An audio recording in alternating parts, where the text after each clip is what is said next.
All right, we got a project we're going to start on today and hopefully get a couple of these built out. I've already built some prototypes of these, but basically my audience is farmers markets, both to the farmer themselves and also for people who do crafts that need crates. So this is kind of what I'm thinking is a three slat design decorative. Um, that's pretty basic. I have not figured out how I want to attach the three slats vertically. We'll cross that bridge when we get there, and I'll show you what I've kind of had an idea on one of the prototypes here in a second. The second is a pure utility crate. This is basically for toting things around, holding things, and being ultra strong and ultra cheap to build. And then we got a mix of the utility, a little more effort, just cutting a handhold into it and keeping it ultra strong. Um, so yeah, let's look at some of these prototypes. So first and foremost is the decorative crate. This is what I've been calling the H crate because, Harold's Homestead Woodwork H. And I needed the vertical supports and I didn't want to lose any interior space. A lot of times you'll see them go vertically here in the corners, but I wanted to try putting it external, and then it's like, man, it kind of needs a handhold because getting your fingers in this little spot here is kind of annoying. So I just crossed there and it makes an H, and I thought that was kind of neat. I might run with that. This is kind of annoying to produce, the letter, but it is strong. I just stood on it and it held me fine. This is the final prototype, basically, of the utility crate. This one is a 12-inch space crate. And again, this is just a fence picket, a treated fence picket. I had some scraps and I wanted to try it out. Let me zoom you out a little. There we go. So I wanted to try it out. This is one that I built and have been testing. It seems to work well. Obviously, the main issue you have is there's no handholds. So you end up just kind of throwing it around, which is fine because of its overall size. It's not super big. This was my very first crate that I designed. In fact, I made about a dozen of these for use inside my house. Basically, it's made from fairing strips. And what I did was, instead of making the bottom go all the way to the end, I stopped. So that way, when your hand's able to go underneath this board as your handle. And I kind of like that idea. I like the utility of it and the efficiency of it. However, it's not the most sightly crate. So something to consider there. And then this is just a 13-inch of the same kind of design. Obviously, I didn't have the measurements perfect there, and that's why this is a prototype. So I'll know better for next time. But, you know, the idea is there and the material is there. It is an 8-foot cedar fence picket. So I got 4 of them. Let's try to make a crate out of each.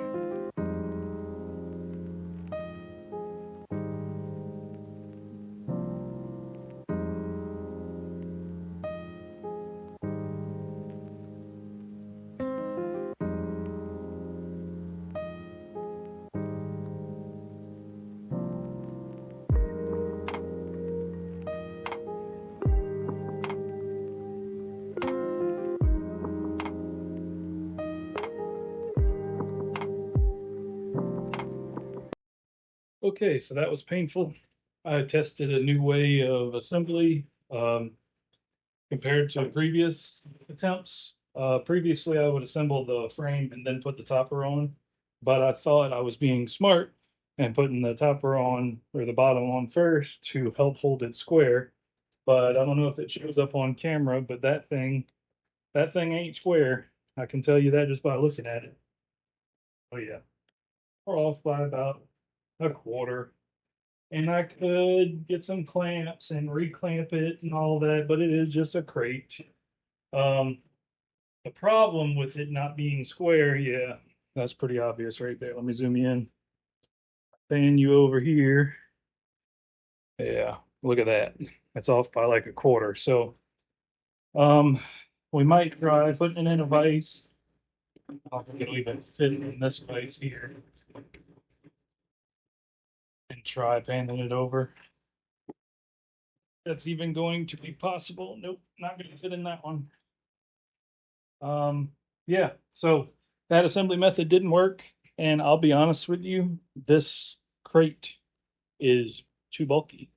Even as cedar, it is so thick that I really feel like I can saw these in half, and I think that's what most crates are, half sawn uh, fence boards. So I think I'm going to try that with the next one. I got four, so I'm going to try a H crate, a utility crate, a both crate, and then a half sawn crate. So yeah, I'm gonna fight with this, get this back to square, and then I'll bring you back. All right, and there's the solution for my shoddy craftsmanship. Ah, yep. You know, you can't learn how the wrong way to do things until you try. But yep, nice and square now. Basically just pulling the entire top of the crate in that direction, and it's square on both sides. So now that glue has can have some time to set up, and I will pay my punishments in probably whacking myself on the corner of that clamp a couple times as I make the next crate.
Alrighty, well, we're done with the three crates we intended to make today. This is kind of the blended. I used the half sawn material. I just tacked this one together. It's still wet, and I went ahead and just used the crappy, knotted boards because this is also just a prototype. I like the size and the depth overall. I just feel like it could probably be a little bigger as far as this design goes. It's a good size overall. I actually kind of like the handles. I think they would work well. The issue becomes when you're using it, you're putting your hands inside the crate where the material you're storing or carrying will be. And as it moves around, your fingers take up room inside the crate, is all I'm trying to say. So I haven't done anything else with this guy. This is definitely the one I'm the most proud of. I have never sawn boards in half before, and it turned out okay. There were definitely some boards that didn't make the snuff, and that's what I built that little one out of. But yeah, this one's nice. It's probably about 10 inches interior diameter by 12, 10 by 12 interior, and it feels strong. I don't know that I feel cocky enough to stand on it, but I like the pattern I did with the nailings. So I did two on this little strip from the outside, and then one onto this guy because that's nailing into end grain. So I feel like that's going to be pretty strong. And what that does for you is it leaves this side open and blank for painting. And that's kind of the idea is, I want this to be either a utility or a step one for somebody to take it and paint it or do something else with it. Okay, last but not least is the utility, pure utility. This is rock solid. I am super impressed by how strong this is. It turned out nice even. It's clean. It is, 5, 6 pounds, so kind of heavy. No handles, but the rough sawn cedar actually kind of feels nice to hold, which is a strange thing to say. And I'm 100% confident that this would hold up to my standing. So yeah, and it came out square after my little square job. So this is nice. I can definitely see doing more with something like this. For me, if I'm going to sell a product to someone else, I want it to be completely bomb-proof. I don't want it to be, maybe it'll hold up to whatever you're trying to do to it. I want it to be, no, it's going to hold up to whatever you want to do to it. So for me, I'm always going to lean to something like this. And I've got 2 more fence pickets. I might just go ahead and make the same design of the half sawn with the full boards and see how that goes because I really like these. Anyway, that's going to be it for this video. I might do an update. If you guys have any comments or ideas for how to make a better crate, please do leave it in the comments and appreciate you tuning in. Thanks.